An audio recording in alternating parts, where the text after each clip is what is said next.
didn't have the volume turned up when I started, so it's going to be like a fade in kind of effect. Nice. I don't even have to fake it. Yeah, it'll be nice. Sick. One of these times, I want to just start the show with like the wind chimes and then just yell. Oh, Welcome to the show. Oh, you thought this was peaceful? I thought you were going No. to say start it with the wind chimes and then just end the show. And then that's it. Thanks for listening. Or just wind chimes and then straight into like heavy metal guitar, just shredding.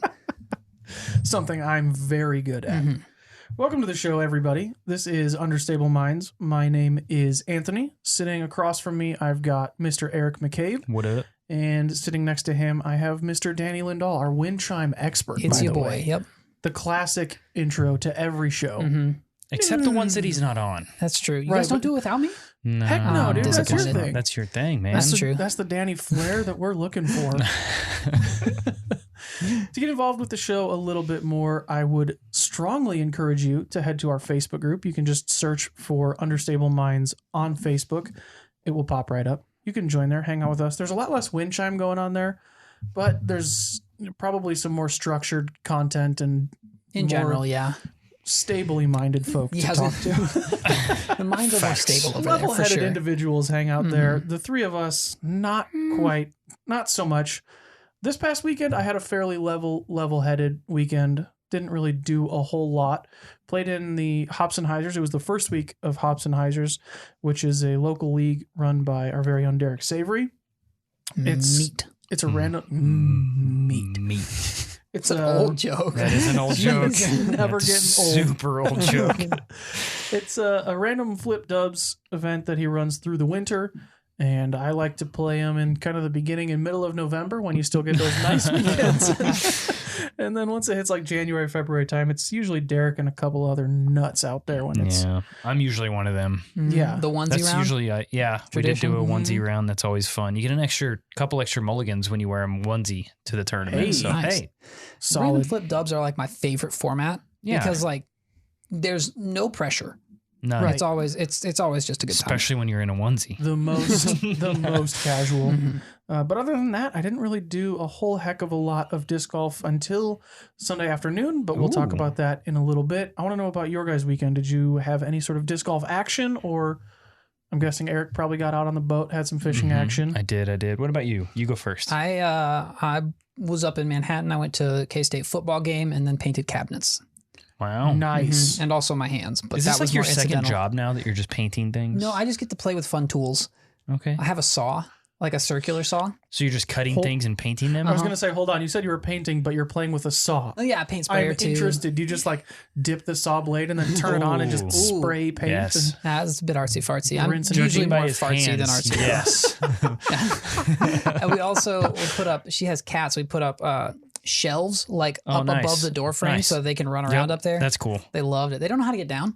Okay.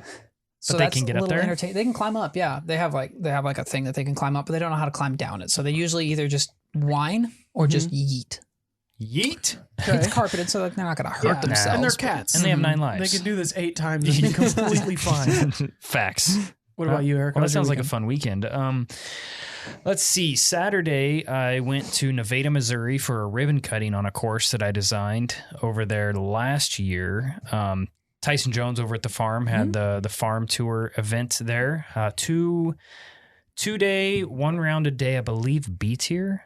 Maybe Cool. C, I don't remember which one it was, but it was like the inaugural event there. They had the mayor come out, the whole 9 yards of getting the official ribbon cutting done, and it was great. It was a fun trip over there.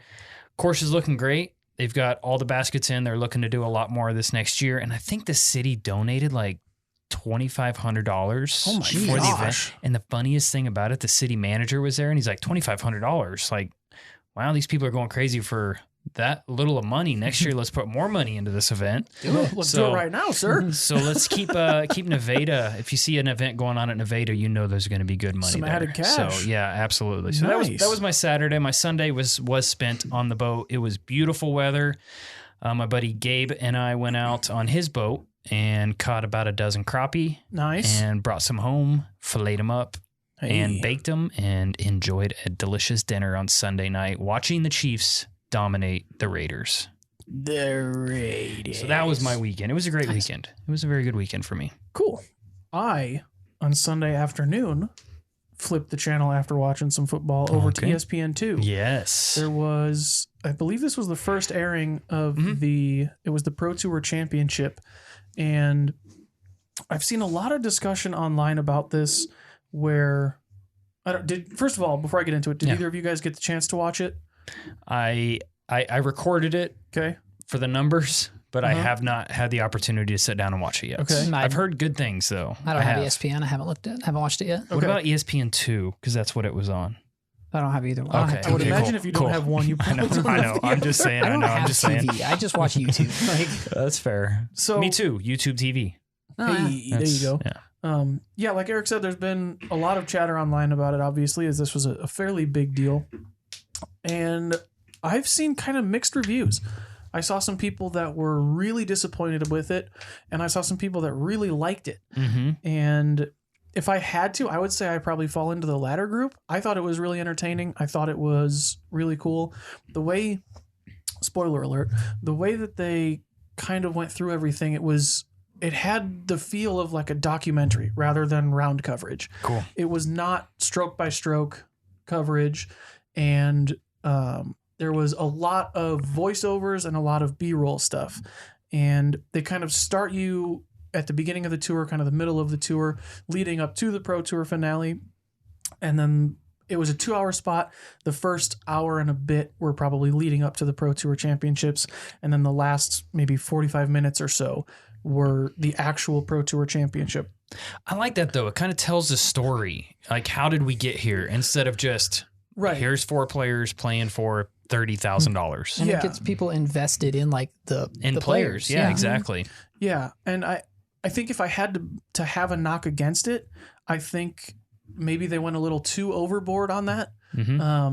Because you're expecting, at least I was expecting it to be about the Pro Tour Championship. And that was the minority of what was actually on there. There was a lot of buildup. And I think it would be great if it was someone that had no idea what was going on. But the problem with that is I feel like the person that has no idea what's going on probably isn't going to sit through an hour and 15 minutes of buildup just to get to the finale. It was all really well done. It was all beautiful camera angles and B-roll and a professional voiceover. And it was extremely entertaining for me as a disc golf fan. Oh, absolutely. I feel like this was probably more targeted not towards the disc golf fan. And that's kind of the knock that I've seen, is that there's a lot of B-roll, there's a lot of voiceovers, there's not a lot of action. And here's stuff. the thing, the biggest complaint that I think I read online was, why is this on during football? Right. That was like one of the biggest things. So majority of the views on that are probably going to be disc golfers. Right. But it's going to get re-aired. And at the end of the day, I hate seeing people complain about disc golf on ESPN. Like, come on. Yeah. Like, there was a time a handful of years ago where that would just never have even been a thing that people considered ace reality. Like ace shots. That was the only thing, like top 10 was if the only thing we disc would golf ever world see. Gets together, then maybe we can get Nate Doss's ace on the Sports Center top 10. But now we've got a 2-hour feature on the weekend. Like, during NFL isn't exactly the most ideal time for probably ratings. Not, but it's going to re-air. Right. And I mean, I don't know. I think it's great. I think I didn't get to see the footage, obviously, yet, the coverage, but either way, I'm excited for it. I'm excited to be able to watch it when I do have some opportunity, because it has been a pretty busy time the past couple weeks. So yeah. Speaking of a busy time, it's been an especially busy time for you. Yes, it has. Because as people found out a couple of days ago, yes, they did. We have a new signing. We do. We've got a new player. And we talked to him last week. We absolutely did. If you haven't checked it out, go back into the most recent episode previous to this one.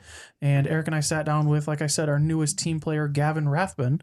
Sat down with him, asked him some questions, got to know him a little bit more.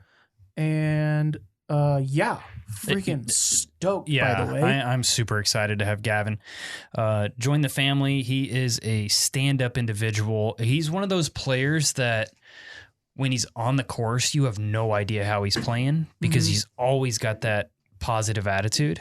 You know, he's always got a smile on his face. Right. He's always, chipper and all that good stuff. So that's one thing I'm really excited to, and I respect him a lot. And his game, he's coming off the surgery, but he's going to be over 100%, which is exciting. Yeah. I mean, those were his words. So I cannot wait to see what he does with our discs. Now, he's familiar with our discs because he was sponsored by Latitude in the past, but having him come back is big for us, and he's a big name. He's a big name that's going to be out there contending.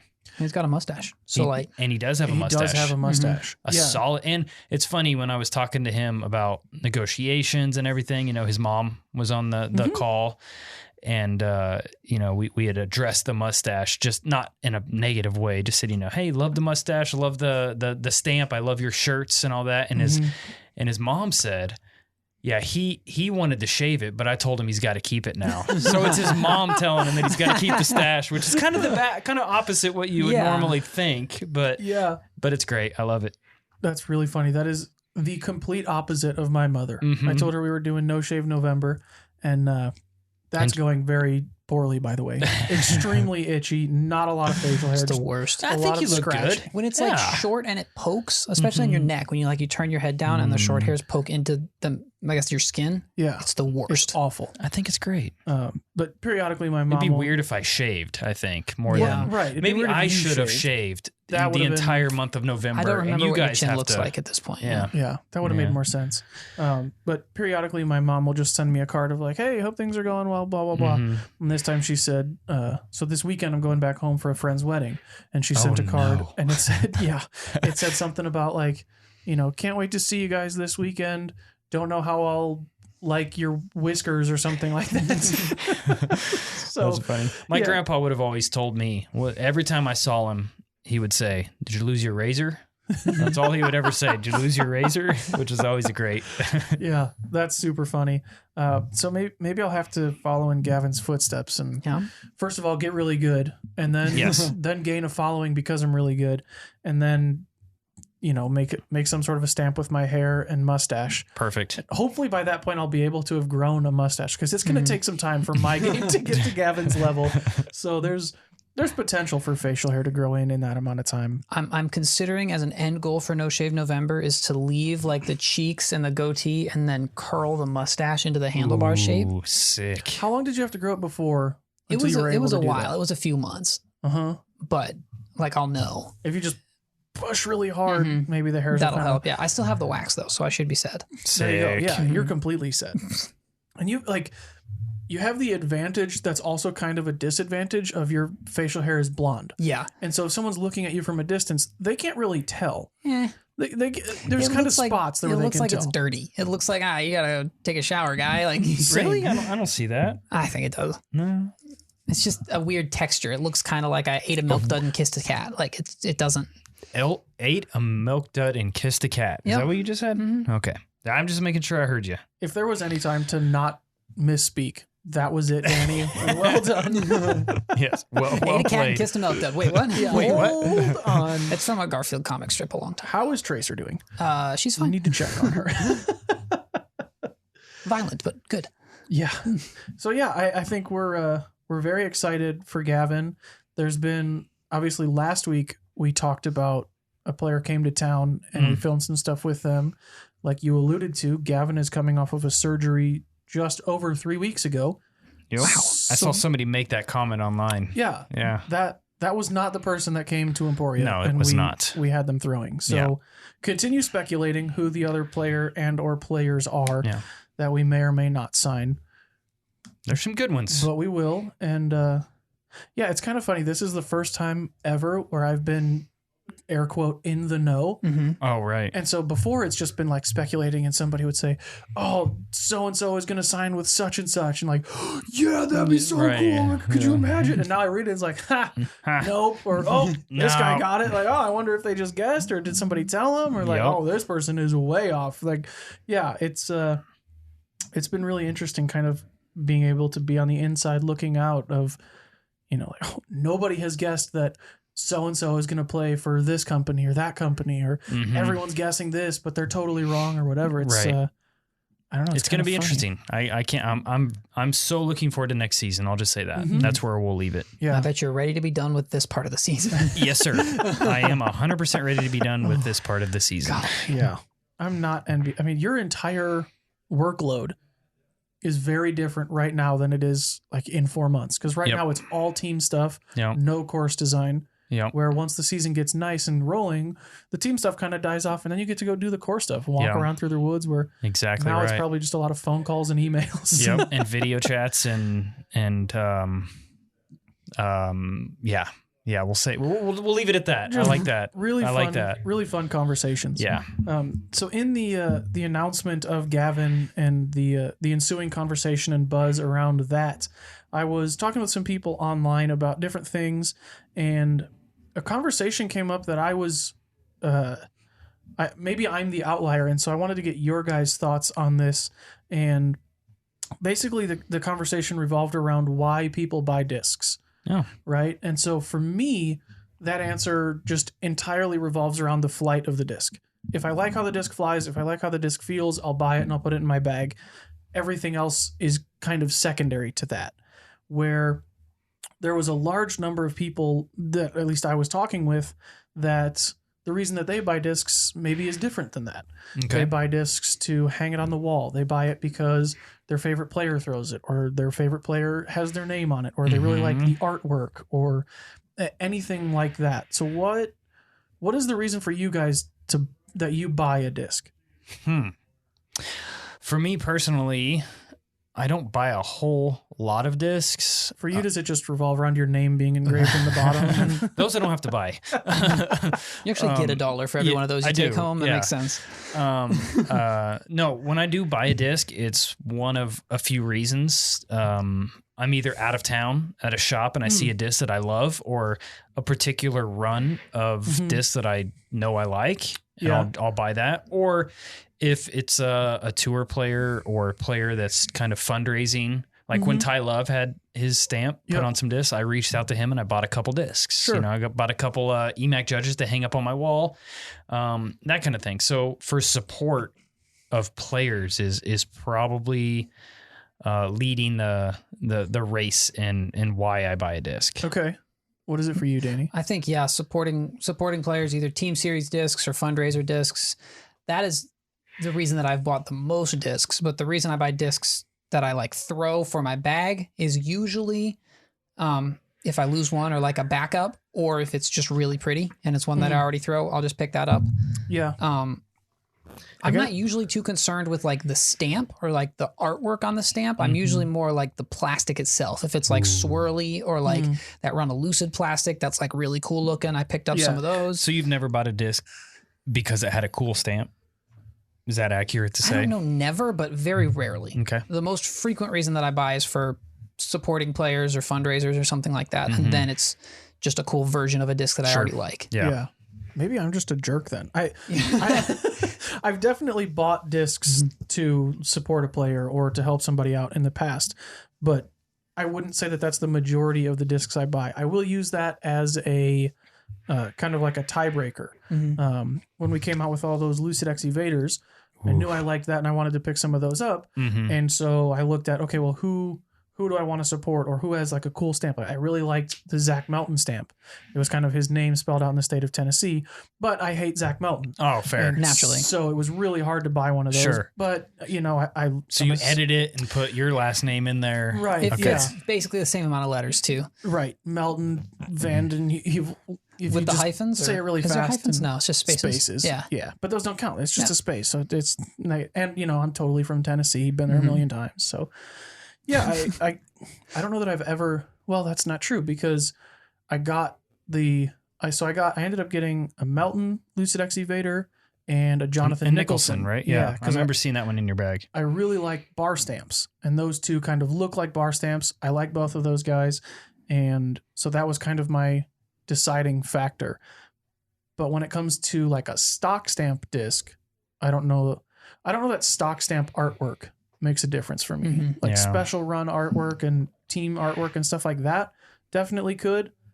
But when it comes to like a stock disc, I don't mind much. Some of those hand-eye stamps look really cool though. Some of the hand-eye stuff is like, if there's a disc that I want and there's a hand-eye version of it, usually they're close enough to the same price. I'll try and find one in hand-eye before I go look at stock. The block stamp is really cool. And the big block stamp is even cooler. Yeah. I like it. I really like Do you guys have like a favorite stamp design? Mine is probably bar stamps, but then my second favorite would be something like that, where it's just like a simple logo and it just covers the whole disc. Like those big block ones. I really like that. Do you guys have? I like corner stamps, like small corner stamps. Me I think too. those are cool. And then also, I don't know what to call them, like the satellite runner stamp from Hand Eye, kind that's of like ring exactly stamps. what it's called. where Actually, it Yeah, goes I know all that's the the way name from around. Hand Eye, but are there other stamps like you were that? saying that particular I one. don't know if it's specifically called this, but This is what it should be called if it's not. but like ring stamps that go Yeah. just around the outside and leave the middle because they look so cool when they're flying. Yeah. Yeah, I agree with that. I like small corner stamps. Yeah. Just something simple, something easy. I do agree with that. Just clean. Very Yeah. clean stamps. What always trips me out is when people get like the yin yang my dyes and stuff. Oh, right. Yeah. And like they throw it and it looks like the disc is just kind of wobbling back and forth in the Yeah. air. That always gets me. It always looks so weird. When it's flying, yeah. Yeah. Speaking of plastic and things like that, we there's been some buzz online about a new blend or a new run of Lucid plastic. I'm sure you guys have seen this. There are felons, there are some raiders, there are some justices. I've seen fuses, I've seen evaders. Have you guys had the chance to either feel that or throw that plastic? What do you guys think of it? It looks really cool. It Yeah, looks I went out last sick. night and threw it, actually. And I don't think it's very different from our current run of Lucid, to be honest. The Raiders seem to hold over a little bit, but it went so far. Yeah. Matter of fact, there's one in the pond on hole Oh no. what hole is that? 14 at Jones East. Okay. I was throwing that hole and I was like, I'm going to rip on this and see what happens. And No. it cleared, like Rip, you went did. over the top of the basket into the water. I'm like, Jeez. what? So they fly very, very far. Good. Yeah. But Turns out yeah. they don't float. No, Dang it. the new ones do not float, and it's ice basically, so you can't see it. But no, it's they look amazing. Yeah. Especially there's some of them that have sparkle in them too. Oh my gosh. So they look fantastic. If you don't know what this plastic looks like, it's kind of like Lucid, but clearer. Yeah, it's like Lucid Ice Yeah, almost. it looks, yeah. except it's colored. But it's colored ice. yeah, so it's very clear, but it's Lucid. It's shinier. It almost looks more like it's made out of glass than plastic. Yeah. It's really Yeah. cool. It's not like, it doesn't feel that different. Mm-hmm. No. The feel is mostly the same to Lucid, but it just looks really cool. Yeah, it does. Yeah. I got a couple of the Raiders and a Justice. The Justices look Ooh, the awesome. Justices are super flat too. Yeah. Yeah. They are. I got a couple of, I think 3 Raiders, and they flew just like Raiders to me, but they look real cool. Yeah, So so stay tuned. We may be doing something a little special with that plastic in the future. We talked Fun. about it at the board meeting this morning on what our plans are with it. So stay tuned. Just make some more discs. Just leave them in the Emacs, media whatever. office. Emacs Exclusively Cruise, Emacs. No, I'm kidding. I'm joking, people. I'm joking. Yeah, so I don't know if this is going to be the new Lucid moving forward. I don't know if this was just a one-off thing, that kind of a happy little accident from Latitude, but if you're interested in checking it out, like I said, I've seen Raiders, Felons, Evaders, Fuse, Justice, like Danny said. Mhm. I think I saw it's either like a That's- Freedom or a Captain. Maybe Captain. a more- I don't think Freedom. I haven't seen a Freedom in years. Really? that's Yeah. true. Then Yeah. maybe it was a Captain. I bet it was a Captain. I remember seeing some sort of understable or distance driver. Yeah. And look for the future. You will be able to actually find where these are at and how to get them and that kind of thing. So Yeah, so hit up your local store or dynamicdiscs.com. yeah, go buy a Raider at dynamicdisc.com, a Lucid Raider right now. Yeah. You may get one. If Yeah. you want to make sure you get one, you can call the store Yeah, and have or them put pick it in them, the or- order notes too. Yeah, message them on the little chat thing. They're Say, really I want helpful that there. ice. Or every Wednesday morning at 10:30 Ooh, Central yeah. Time on good Facebook. call. The Dynamic Discs Emporia Facebook page will do a thing called live shopping, where they'll go around the store. You can leave comments and they'll go through. And if you say, I want to see the Lucid Raiders, they'll go and show you the Lucid Raiders. You can say what color you want. And then if you place your order during the stream or shortly thereafter, you can say, I want the blue Lucid Raider from live shopping. They'll give you the weights, the stamp colors, all of that. And so you can basically shop the store from the comfort of your home. You can see whatever discs it is that you want to see. They will tell you, how does it feel, the dome of it, blah, blah, blah. And then you can make sure that you get that exact disc sent to you. It's like if you don't have a local store, it's a way to kind of do that. Kind of go to the store, see what discs you're getting specifically. Right. And it's a little bit it's kind of one step further than just clicking on blue Lucid Raider on the website. Mm-hmm. You can see the specific one and let them know exactly which one it is that you want.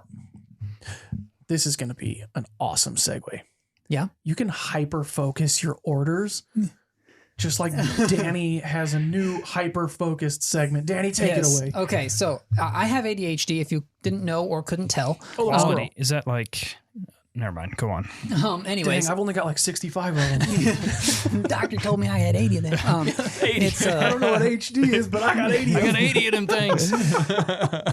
One of the aspects of ADHD is hyperfocus, which means every, I don't know, could be a couple of weeks, could be a few months. There's something that I want to learn everything about, and I will do all the research that I can, and I will learn a ton about this thing. I won't really do anything with it. I'm not going to like become an expert in the field that I'm thinking about, or I'll probably just switch to something else, or like, that's kind of the way it is. It's just find something and then learn all about it and then move on to the next thing. And so this probably won't be a super common segment, but every once in a while I get a new hyper focus. And so I wanted to see what y'all thought about it, see if y'all can relate to this at all. So right. We also might have to cut this segment. But I am so interested in this right now. Okay. My hyper focus for the past like couple of months has been guns. Whoa. Danny's flexing so hard right now. Not like muscles, like firearms. So I grew up in rural Arkansas. I grew up around guns. I don't own any guns, but like I've shot guns pretty regularly. I know how they work and stuff. But it started when I watched a YouTube video that was like the real life versions of guns in video games. And then it transitioned to a gun expert reacting to the sometimes hilariously inaccurate depictions of guns in video games, or like mutilations or like adaptations or different stuff like that. And he could talk about like how accurate they were, how inaccurate they were. Okay. And I watched every single one of those videos that was on the playlist. And then now I'm watching like 30-minute videos that's like a breakdown of like an iconic gun, like a P90 or like an AUG or something, and he'll take it apart and show like the inner workings of how it works. And just the moment when I'm like, oh, that's how the next bullet gets in there is like mind-blowing. It's so cool. So yeah, I've been watching a lot of videos on guns. I don't own any guns, but like... So what has been in this deep dive? What has been like the coolest or like the most interesting thing that you've learned? I think the P90. Okay. The P90 has been the coolest because it's a bullpup, which I like because it means the gun's shorter. If you don't know, a bullpup is when the magazine is behind the trigger, behind the handle.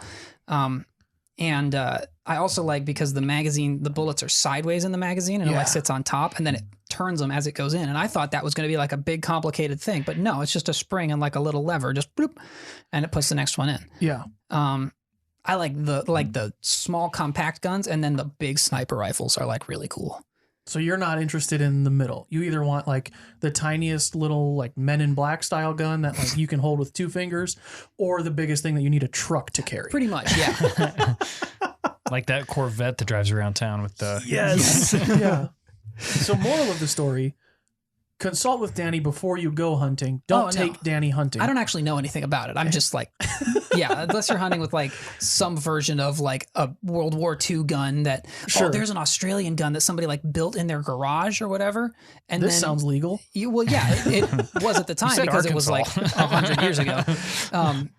They built a gun in their like a submachine gun in their garage, and then got drafted. So left the gun just sitting leaning up against the garage, and went to go be drafted. Then the neighbor saw the gun and was like, "This is a better design than they're using in the military," and like campaigned to get it used. And so it looks like a homemade gun, but it was an actual gun in the Australian military for like years. Do you know what it's called?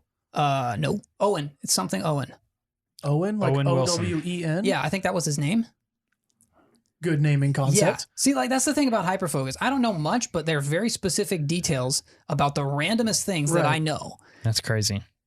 But I've got bad news for us. I feel like this is going to become next week. Now Anthony has caught up with Danny about like just the most random, obscure gun facts that nobody needs to know. But I'm super interested in hearing about some Australian dude that built a gun in his garage. One of my favorite fun facts too is Counter-Strike, the video game, is like one of the most popular first-person shooters of all time. Yep. And they have I want to say it's an M16 reload that like they take the magazine out, put it in, and then rather than actually cocking it with the cocking handle, they pull back on the forward assist, which is like if the gun gets jammed, you're supposed to push that forward to like scooch the bullet forward or something. They pull back on that to cock it, but that's not at all what that does. No. And it's done that for years. But like just cock it on the other side. Right. It's the simplest thing that they just got entirely wrong. It cracks me. I remember you just unlocked a memory that I didn't know I had. Cool. There was, I forget what Call of Duty game it was, but there was an AK in that game where the reload animation, the guy or your character took kind of the magazine that they were going to put in the gun, and the way that you take a magazine out of an AK, there's kind of a little lever, and they would kind of hit that lever so that the empty magazine would fall out, and then they would load a new one in. And then the internet was like, you can't do that. That would never work, blah, blah, blah. And then some gun person was like, well, I'm going to test it. And then it worked. And it was like actually faster than the way that people had done it. And yeah, I didn't remember that I had this memory at all. Cool. So yeah, that was so like, that's actually how, is that how you're like supposed to do it? Or like nobody did that until they did it in Call of Duty? I'm sure somebody had done it. I don't know that you were supposed to do it that way, but yeah. I mean, it's Russian, so it'll withstand anything, I You'd guess. be surprised how many guns in video games are flipped. Like normally when you shoot a gun, the bullet goes out the front, and then the casing, the brass part shoots out, like flies out the side because they don't need that part anymore. And so many video games have the ejection port that the casing flies out on the left side of the gun, so that when it's up against your right shoulder, those hot metal brass casings would fly directly into your face. Right into your face. But it looks cool in a video game because they fly across the camera. But all of them, just about every gun that's set up for a right-handed shooter has the ejection port on the right side. Right. And it's just boring. Yes. But so many video games flip it. Right, because in video games, you don't have to worry about severe burns to your face. That's true. Sometimes. Right. I'm interested in this becoming a recurring thing. Okay. Whenever you've got a new hyper focus thing, I'm interested in hearing about it. And I thought you were gonna say something about Danny's. Every week he's going to talk about a certain gun on our show or something like that. Whatever Danny is super focused on that week. If that's the case, please bring the potato gun to the next episode. episode. The hairspray. Yeah. In high school, just as an example of another hyper-focused thing, in high school I hyper-focused on yo-yos. I had like ones with the bearings, ones that lit up, one that came off the string. You could throw it in the air and catch it. Just you never know what you're going to get. Yeah. Sometimes yo-yos, sometimes deadly firearms, which it's just a toss-up. I can't wait to like fast forward a few months and then just go back and look at the different hyper-focused things and then try and connect the dots of yo-yos to firearms, to different styles of pepperoni. And then now we're talking about tires and like, I cannot wait. Let me know if you like this segment or if it was just weird hearing me ramble about something that I don't actually know that much about. And I might have like made a lot of actual experts really frustrated. So I don't think there's anything wrong with that. We're not here for facts. We're just here for, I don't know what we're here for, but it's definitely not factually correct information. That's a good point. Okay. Should we get back to disc golf a little bit? Maybe. Nah. Oh, wait. Okay. Yeah. Eric is good on firearms. I don't know much about firearms. I don't be honest, really either, honestly. Didn't there used to be something in Kansas like firearm disc golf? Wasn't that a thing? Yeah, but I think that was like firemen, like. Was it? Like firemen. There's a sticker on the T sign for hole 7 at Pan. Yes, that's like a exactly person. what I was thinking. Yeah, but like I think that sign. has something to do with. I don't think it has anything to do with firearms, but I could be wrong. It's a dude with his arm on fire. Right. Yeah, I thought that was just the name of like their club. I thought it was like firemen or something. I don't know. I thought it was firearms. That's a great question. Who knows? Back to disc golf. Anyways. Boo. Boring old disc golf. Let's get our first squad question. If you want to submit a question to us, you can do so via the Dynamic Discs Squad. If you're not already signed up, you can do so at squad.dynamicdiscs.com. One of the perks, one of the very, very small perks, is that you have the opportunity to get your question asked on the show. Some of the other perks include getting a free Dimax disc, getting prototype discs.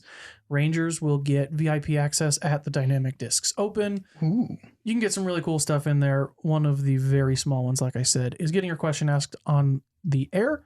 This one comes to us from Sean. He wants to know, what is the worst punishment you have had to do for losing a disc golf related bet? So whether it be losing a round or bogeying a certain hole or losing a disc or anything like that. Have you guys had any sort of punishment like that? Not off the top of my head. You just win the bets? I usually just win them. True. Mm-hmm. No, I'm just What's kidding. the worst The punishment only you've bet inflicted? I remember was with Doug, and Doug loves his bets. He does. So I think it was He also doesn't often win the bets. No, he but doesn't. Boy, will Yeah. he continue to bet. I think a couple years ago we had the bet of it was Maryland, the Maryland Terps versus the Kansas Jayhawks in the NCAA champion. It wasn't the championship game, but it was the tournament. Mm-hmm. And I think it was just the next event either one of us play has to caddy for that person Mm.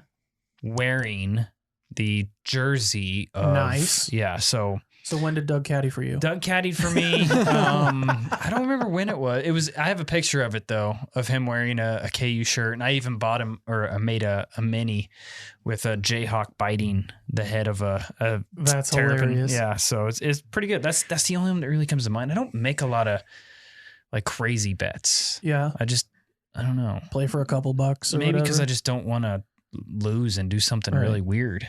Yeah. Possibly. I don't know.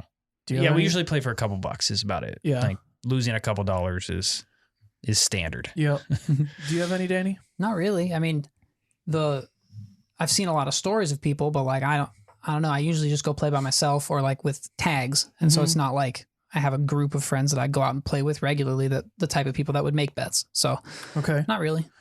I have one that comes to mind.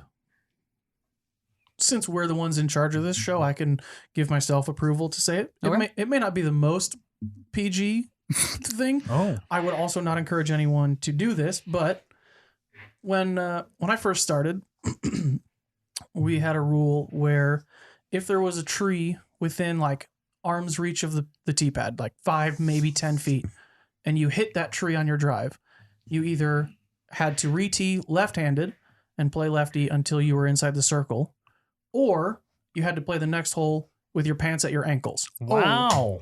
So basically, like standstills only. You got to walk down the fairway, Oh no. pants around your ankles. I don't think I ever did this. It's a lot harder than you would think to hit a tree within like arm's reach of the tee Yeah. pad. Most holes don't have that. But there are holes out there that have that. And if you're a brand new disc golfer, it's entirely possible. Very funny. I would highly recommend forcing your friends to play left-handed. Maybe keep your pants on though. Yeah. I don't think anyone ever actually had to do that, but that was our punishment. Was Mhm. like, hey man, you either got to play lefty or you got to play with your pants at your ankles. Pretty severe. Most sane people would choose to play left-handed, and that definitely happened a It couple would of times. depend on the temperature outside 100% for me. Because like yeah, it could be refreshing. Who knows? right. Yeah, if it's like 100 degrees in the middle of summer, hey guys, I'm gonna shank into this tree on purpose.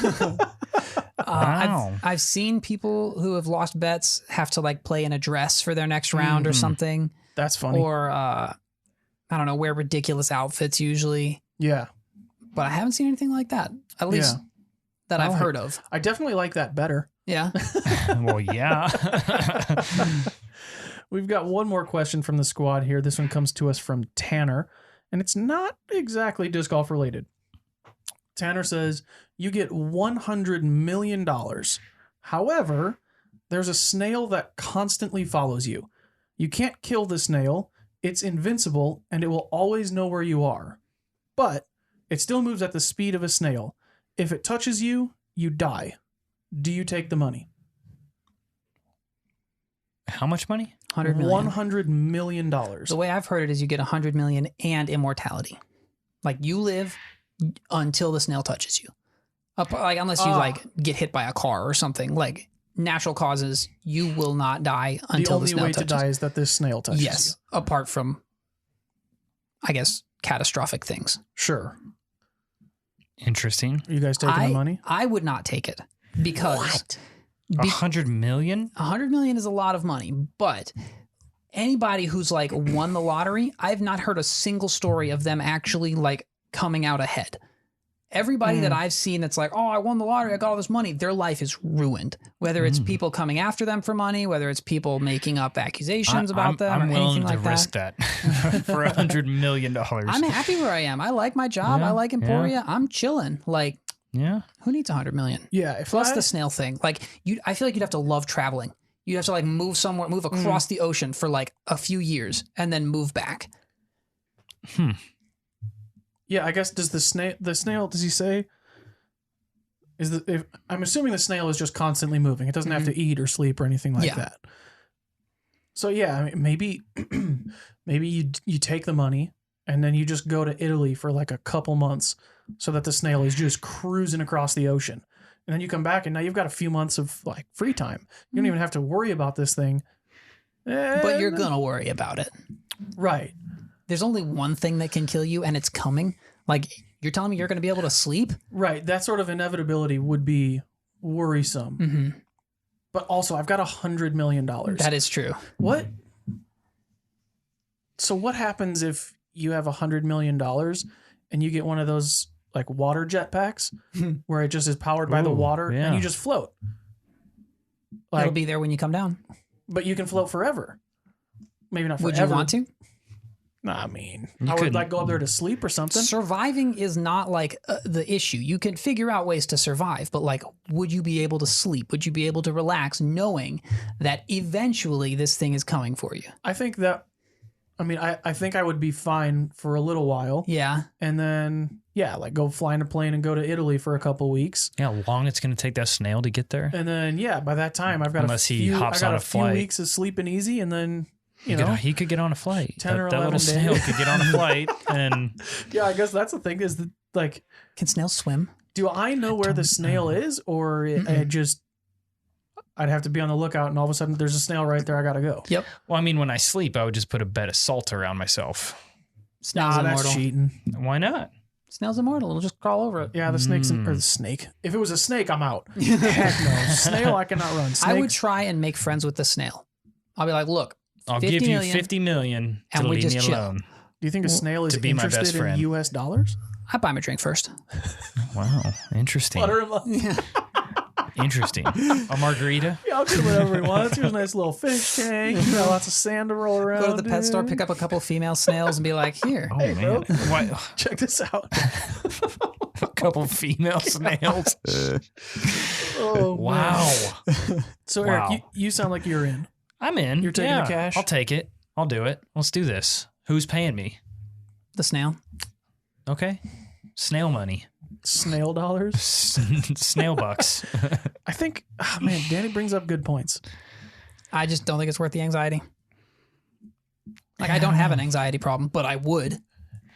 If I knew there was something constantly chasing me down, trying to kill me, But chasing you is, that's... using that term loosely when it's a snail moving at a snail's pace. I'm in. Let's do this. Any billionaires out there that want to test the waters with this? Jeff Bezos, hit me Mark Zuckerberg, hit me call up. up Eric. Imagine how many courses you're going to design now that you have an excuse to travel. One. It's just a course in the sky. Yes, on Mars.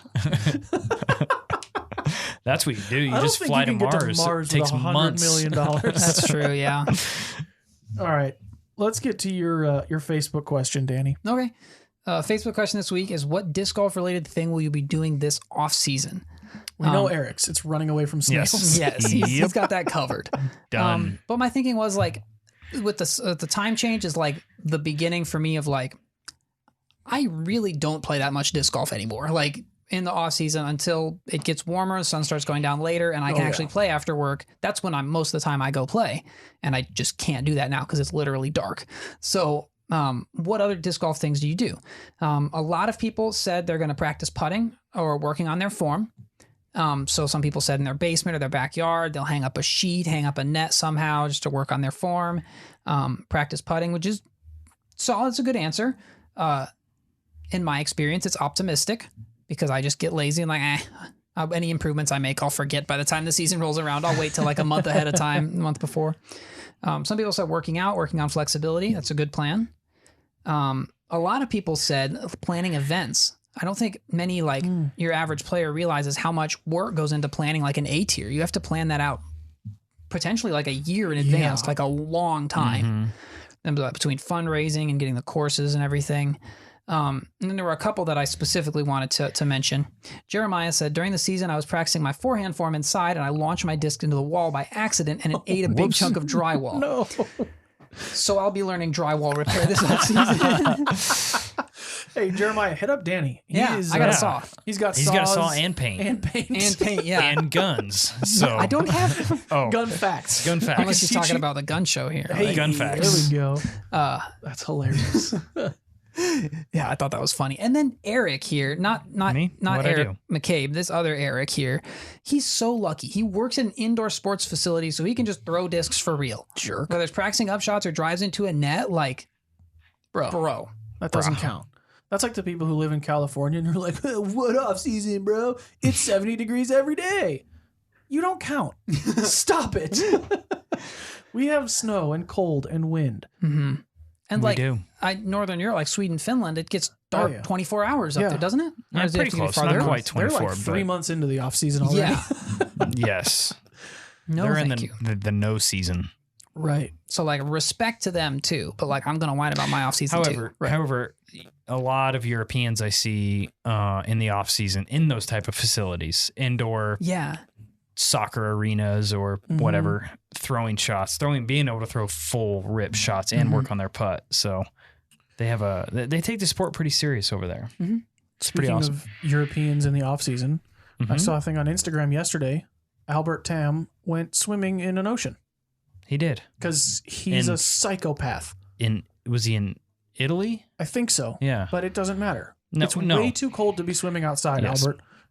Stop. That's his thing. That's what he does. Animal. Yes. I bet you he will be doing a ton of working out because that guy is jacked. And I don't know if you can tell from like the round coverage or videos of him, but he's a large dude. He's a Goliath of a human being. He's a big man. I remember I met him at Memorial like 2 years ago or something like that. Yep. And like from the distance, I was like, oh yeah, it's just, Northern Sasquatch. European guy. Like there he is. And then I got up closer and it's like, I'm looking straight up at this person. Like, the dude from Game of Thrones.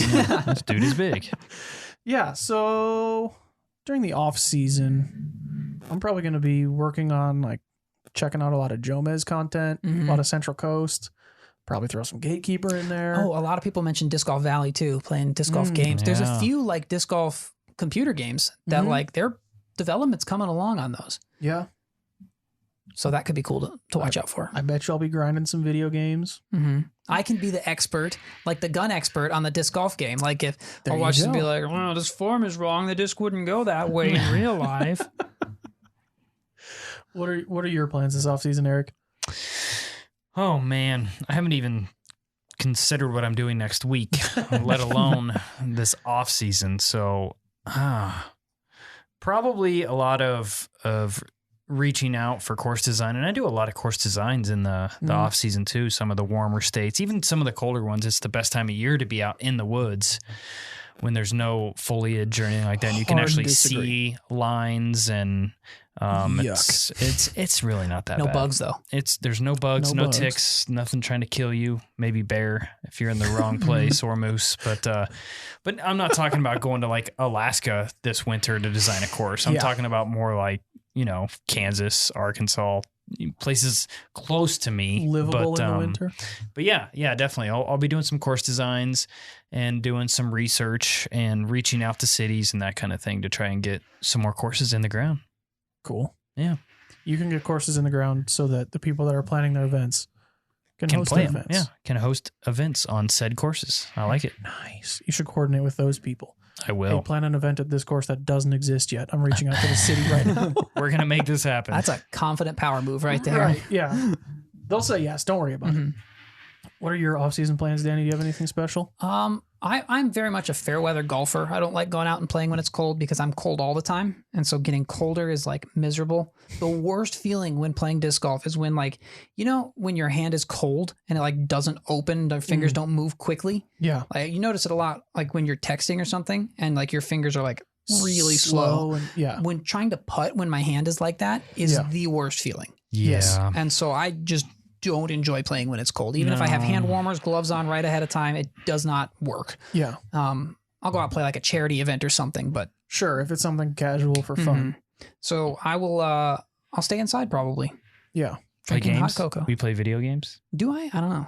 Will you? Yeah. Oh, will I? Gosh, I thought you were like, do you play video games? Like, bro, that's like half my identity no, at this That point. doesn't Like, sound No, like I a said, Danny thing. Will you, not do you? I know that you do. That's why I I'm most asking. certainly will, yeah, Okay. at some point. But who knows? I might play with my saw some.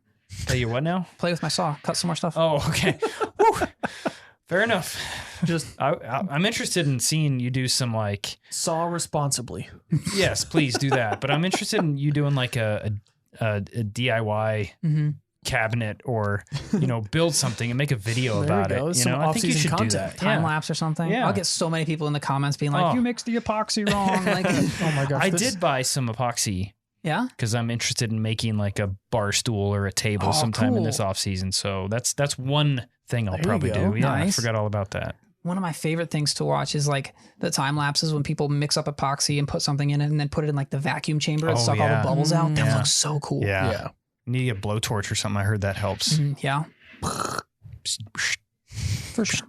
All right. Let's get a couple more questions from the squad before we head on out of here. That's getting close to all the time that we've got, so we will run through these pretty quick.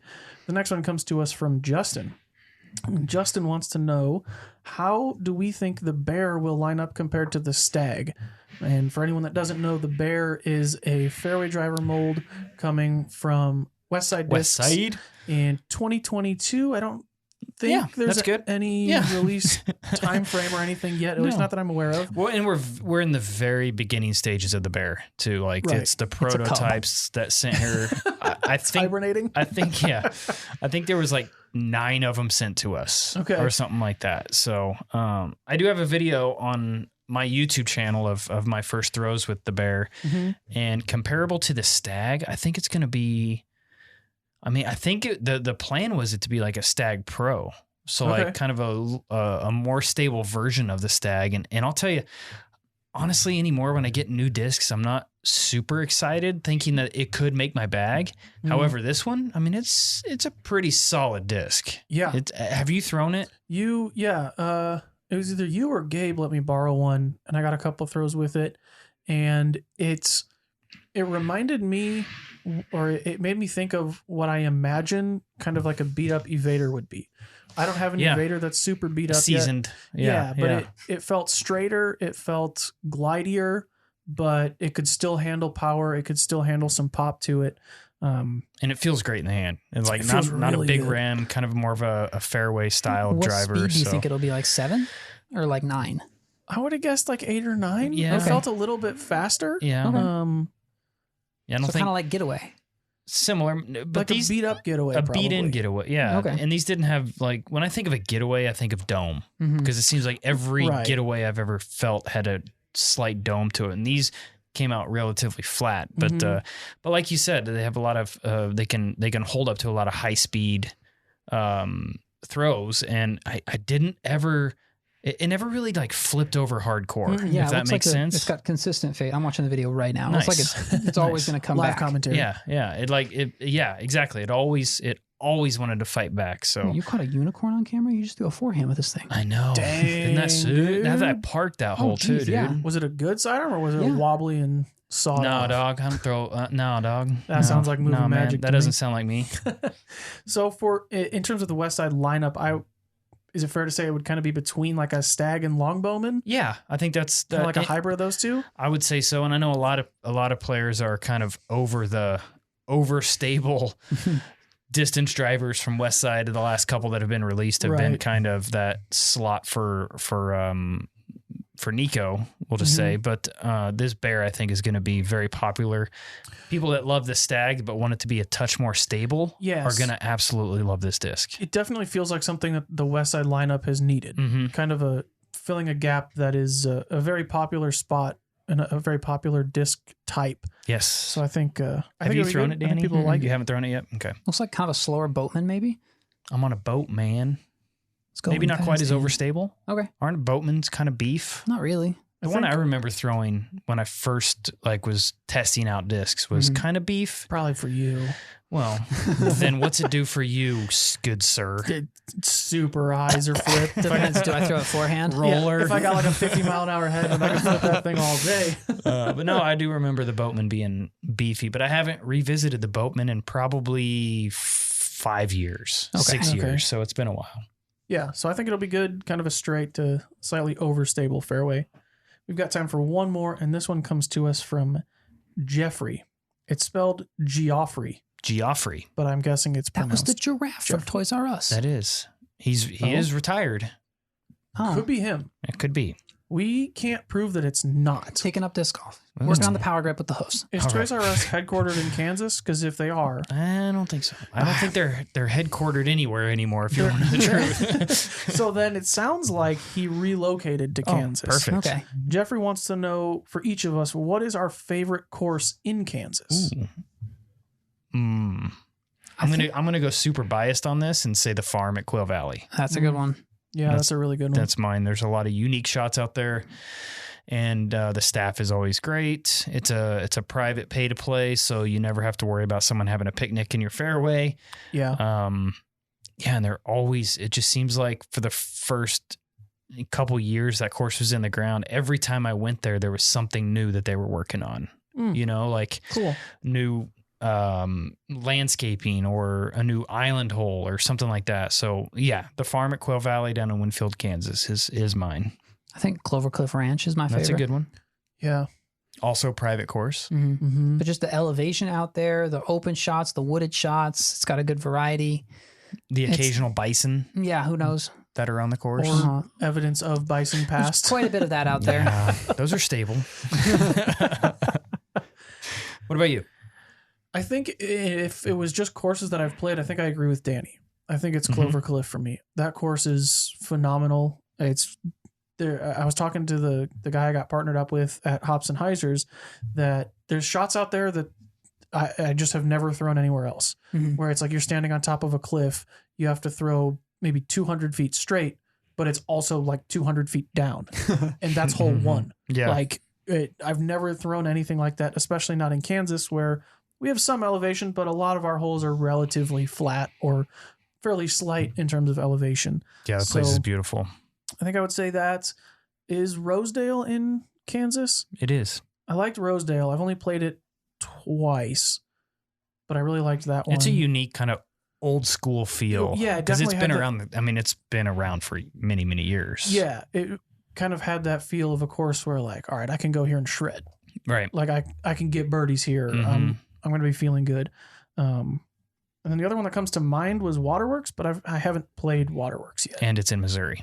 Okay, get it out. Get Then. outta Doesn't here. even count. Cut it from the show. Doesn't count. So yeah, I think A I couple agree. honorable mention courses. Hayes Frontier Park out in Hayes, Kansas is Haven't played a that one. fun course. I played like 12 or 15 of those holes. Okay, the on your up way to through. Colorado. Yeah. Abilene. There's another course that's I actually redesigned it about a year ago, and Okay. it's more of a park style course, but it's a absolute beautiful park with like it's kind of like Soden's Grove as far as the trees go, Just but big, the mature. course is 18 holes and big, like Okay. a couple par fours out there. I think there's even a par five.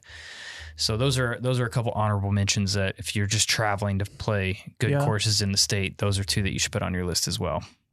Maybe it's recency bias, but I am super excited for the new Jones course as well. Yes. I think that's going to be a really fun course. I don't think I'm going to have fun playing it Yeah. because it's I bet very you will. hard. I'm sure I will have fun While playing Yes, it. there will be lots of laughs at my shots when playing that Yes. course. And then breaking out the calculator at the end of the round. Hold on, I'm still counting. What's 8 plus 8 plus 8? Goodness. Like a great doubles course, kind of seems like. Yes. Oh, yeah. Yeah. Yeah. Maybe 'Cause the even odds are- triples. Yeah, the odds of having a good shot are literally doubled then. So like, I love it. Yeah. Yeah. I think we should do, as soon as that course is in the ground. I assume we're going to go do some media around it. So we can do a course preview like we did for the Jones Gold one. Me and Anthony versus you, except maybe we just do like an Understable Minds triples. Yeah. I like that par. even more. Against par. I like it. I like it. We'll see if we shoot better than 9 under, we win. Otherwise, the course wins. Bet we do. I bet we can shoot 9 down between the 3 of us. Yes, absolutely. I think this would be really fun to try. I think between the 3 of us, we can shoot a 9 down out there. All right. Mark it. All right. Remember this day. November 16th, 2 o'clock p.m. That's right. Eric I'm going to forget. I just know it. Yeah, I've already. Guaranteed. What do we guarantee? Mulligans are going to be used during this round. Yeah, we're in control of filming. We're in control of editing. Right. We get to control what people see. Nobody's going to know. Bring extra putters because we're going to be making all of them. There's like 8 putters on the ground and you make it. Yeah. Just practicing Fist for DDO. Yeah, practicing for Worlds. It's fine. Oh, that's great. That is all of the time that we've got. Thank you, everyone, for listening to episode 6 of Understable Minds. Thank you, Eric, and thank you, Danny, for joining me. Pleasure. Thank you, everyone, for sending in your questions and all of that stuff. We do appreciate it. Join the Facebook group if you haven't already. Join the squad if you haven't already. Send in your questions. Hopefully, you'll get them answered on the air. Hopefully, they get us $100 million without the possibility of death. We will see you all next week. I guess we can say it now. We're going to have John Nicholson on next week. Yeah, we are. Cool. We John will be in absolutely town. are. We're going to sit down with him, chit-chat about life on the road. He's got a wedding coming up. I'm sure he's more than marginally excited for that. Yeah, we'll see. Probably talk to him about some stuff.